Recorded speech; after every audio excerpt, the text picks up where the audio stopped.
Can you tell I don't actually know how to make a tinfoil hat, and I didn't realize that until the moment that I sat down? Honestly though, I'm kind of alright with the tinfoil beanie look. It's kind of okay. But anyway, you clicked on the video, you kind of know what we're talking about today, but you might be expecting crazy 2010 Illuminati Alex Jones levels of nonsense. Can you say Alex Jones on YouTube anymore? Am I going to be put on some kind of list? I don't know. But anyway, we're not necessarily going to be doing any of that stuff today. We're not going to go to the level of like Wizards is run by squirrels, although I've said too much. Also, and I know this is disappointing, but we won't be getting into the conspiracy theory that I'm actually just some kind of meat puppet that the cats control. I'm actually really offended by that implication.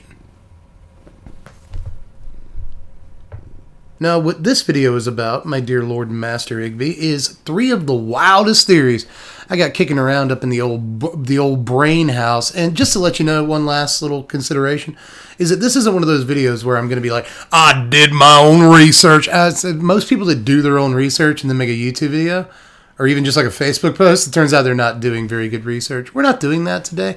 This is just stuff that I think sometimes, I mean, I have reasons for thinking it, and when I think of those reasons, I'll let you know in the course of this video. But for the most part, this is just like crazy stuff I want to happen, and I wanted to talk about it, and the patrons wanted to hear me talk about it, so like, let's talk about it. Now, I got one of these that's about the release schedule, and then another one that's about where the story is going in Standard, and then another one that I'm just calling the big one, and we'll get to that one later. But let's talk about this first one, which is probably the one that I have the absolute least confidence in. But again, remember, this isn't like things I'm convinced will happen. Like, it's not at all what this is. This is just weird stuff that I have thought about happening, but probably won't. So let's just have some fun. And with this first one, let's talk about a secret standard set. This probably won't happen, right? But what I'm calling this entry is the secret/small standard set. I gotta really make sure I've got this thing on for this one. This might be making like crinkly noises in the microphone. I wonder if that's ASMR, if it's actually like really irritating. But anyway, my idea with this one is that the last couple of years, right, Wizards has had this release schedule that sees 2 autumn to winter sets, like right before the year turns around, right? Like we got both Innistrad sets this past year on the calendar in 2021. Now in 2022, we're going to get both Dominaria United and the Brothers War. More on that in a minute. That's how you make a YouTube video. But we're not going to get a set between New Capenna and Dominaria United, at least not for Standard. Now, I don't think that we're going to get one, right? You might hear me say secret set, and you think that it's in the works right now. It's going to release in like August, and I don't think that they're going to do that. But I will say that if the release schedule remains the way that it is right now, we're not, like next summer, we're not going to have a summer where we put out like a Commander Legends set and a Double Masters set like we're doing this year. At least probably not. Wizards will probably have something for the summer release schedule, but eventually on a schedule like this, they very likely won't have 2 summer releases scheduled. Now what I'm getting at here is that there may come a time where they spring a set on us during summer. Now don't get me wrong, we'll probably still have like a spoiler season and stuff like that, but what if instead of putting it on the release schedule, Wizards just says, hey, you know how it looks like there's 5 months between this standard set and the next standard set in autumn? What if there's just a standard set like next month and we start spoiler season right now? I actually think this would be a weird thing to do marketing wise. You obviously want to build hype for new sets and all that, but it would be something that Wizards has never done before, just kind of springing a set on us, right? But I don't think they'll go that far. I hear you YouTube commenters, but what if this set was not the typical 280 to 300 card set, right? What if instead it was a smallish set? Think a set kind of like an alchemy release, but it's a paper release. Even if it's just with an 80 card set, I think you could actually pull that off. Again, make it kind of like an alchemy release, but you actually release it in paper packs. It don't have to be 15 cards. It could be 3 commons, 2 uncommons, and 1 mythic and or rare, right? So just like 6 to 7 card packs, half of what you would normally do. Sell them for $3 or something like that, and you probably got yourself a decent product. And it's something that Wizards hasn't done in a really long time. They have sort of done something like this before. Small set releases that had smaller packs, but nothing to the level of 80 to 100 card set that wasn't this huge standard release that you feel like you have to get 4 copies of all the cards in print or 4 copies of all the cards on Arena. No, just a light standard release. Maybe a set like this would rejuvenate standard in the middle of summer, and while people are actually, out of school and stuff like that, you could have real FNMs that actually fire again, because people aren't just like, I'm going to sit standard out till rotation, see how things work. Again, I don't think this is going to happen right now, but if they did something akin to this next year, either sprang a set on us or just gave us a small set, I think it'd be an interesting exercise. But I spent way too long talking about this because, again, this will probably not happen, and it's kind of a dumb one to start the video with. So let's go on to probably an even dumber one that's going to have a non-lore guy talk about story for, again, probably far too long. Let's just go ahead and crack this egg open. This time egg, Chrono Trigger fans in the comment section, sound off. You know what I'm talking about in just a second, because number 2 is time-traveling Phyrexians. Yeah, those wacky demon robots. Is that what they are? I've been playing Magic for like 25 years. They're demon robots, right? I'm fairly certain. But anyway, I think that they're getting up to some shenanigans, and that's pretty much undisputed right at this point. We've seen Phyrexians in a number of sets that they probably shouldn't be where they are. I mean, Vorinclex is on Kaldheim, and I'm not sure there's anything super weird going on there, but they're probably, maybe, I think it probably could tie in. But aside from that, Urabrask is in New Capenna, and I think, most importantly to this, Jin-Gitaxias is in Kamigawa, and he's working with Tezzeret. Why are you doing that? Well, here's my thought process, because again, we go back to Dominaria, and then we go to the Brothers' War coming up this fall. And I think what we're doing there is in Dominaria United, maybe we'll discover what the Phyrexians' plan is, and that plan is to somehow go back in time and change the outcome of the Brothers' War. That's right. I think that it's not just like us that's going back in time to experience the Brothers' War as a set. I think that certain planeswalkers from the present day are going to go back with them, and Phyrexians from the present day like Jin-Gitaxias. And again, other planeswalkers like Tezzeret and what are going to go back in time to the Brothers' War with us. Which would be an interesting way to get certain characters to interact, whether it's planeswalkers from today interacting with Urza and Mishra and stuff, or if it's like Jin-Gitaxias hanging around with Yawgmoth, it could totally happen. So I think that this would be a neat way to look at the Brothers' War through a lens that we haven't necessarily done before. This isn't going to be like Antiquities 2. It's kind of going to be like Kamigawa and Antiquities meshed together in some ways. I think that of all the things I'm going to talk about in this video, of all 3 of my stupid theories, this is probably the one that I am most confident I've actually called. So remember where you heard it first. This is definitely what's happening. 100%, 90%. 40%, this is what's happening. All right, so we're at the last prediction. It's not a prediction. The last theory. I should never call this prediction video. The last stupid thing that I have to say in this video. You may remember, if you're watching this video and really absorbing it and comprehending everything, you may remember I called this the big one earlier. This is almost certainly not going to happen, but also, again, if you'll remember, if you'll use your brain cells to harken back to the beginning of the video, I said that this is not the thing that I'm least confident in. Number 1 is the thing that I'm least confident in.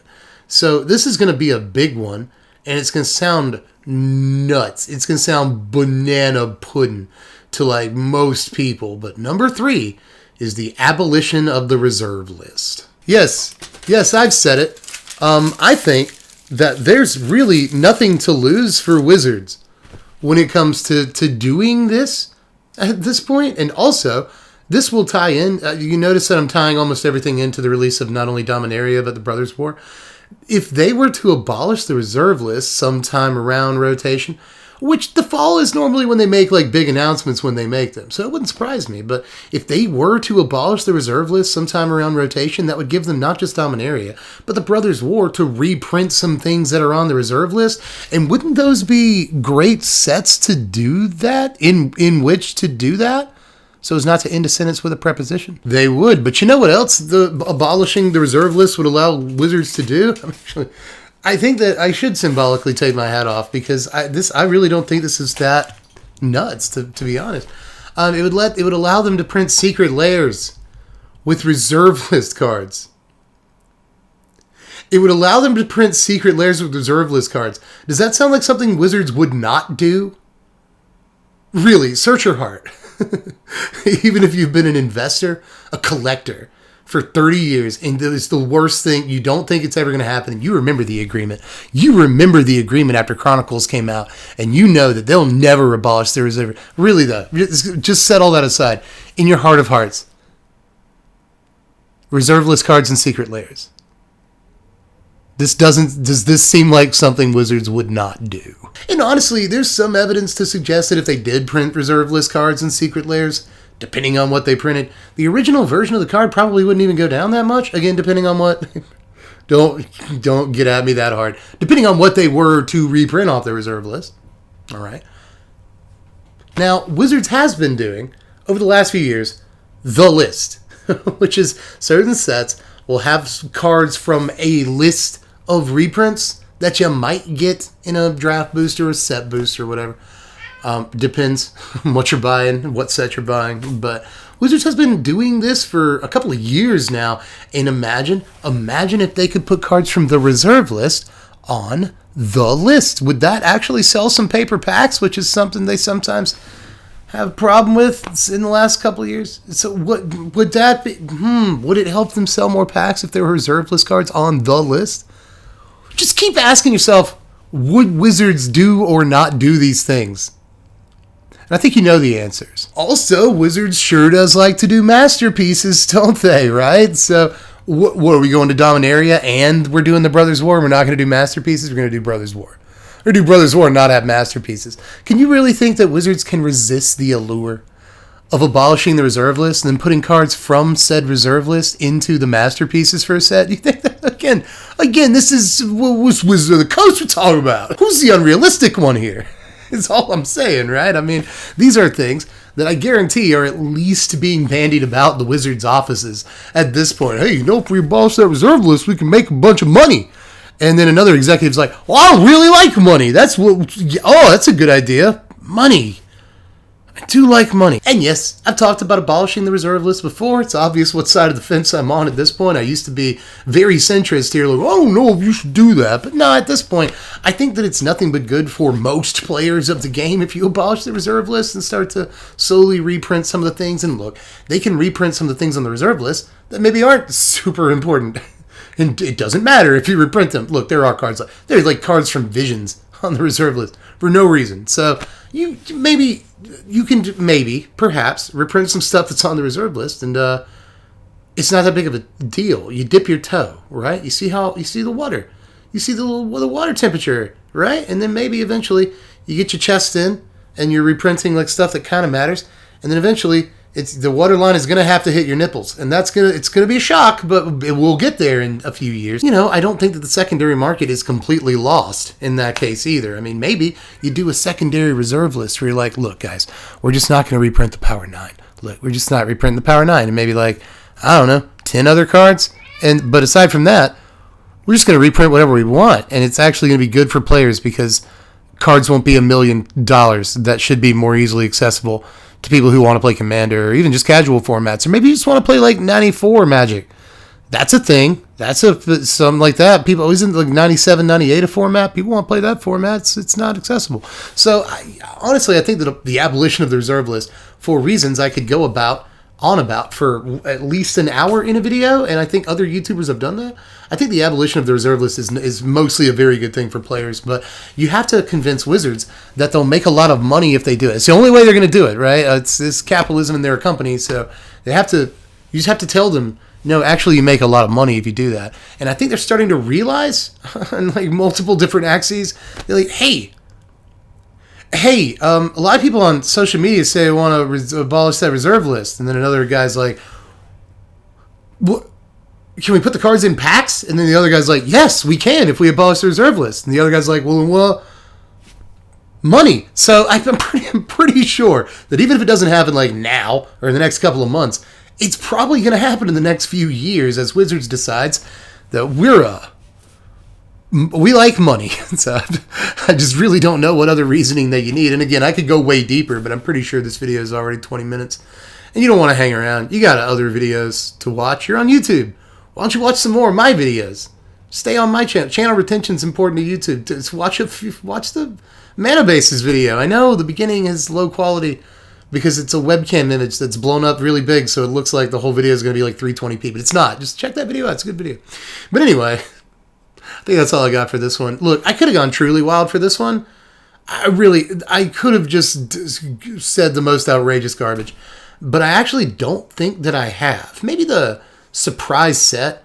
Again, the way Wizards works, they really like to market and promote sets very aggressively, so probably sounds like sacrilege. I don't think that one's going to happen, but in terms of the storyline one and even the abolition of the reserve list, I don't think that I'm really that far out of line, but let me know how you feel in the comments section down there.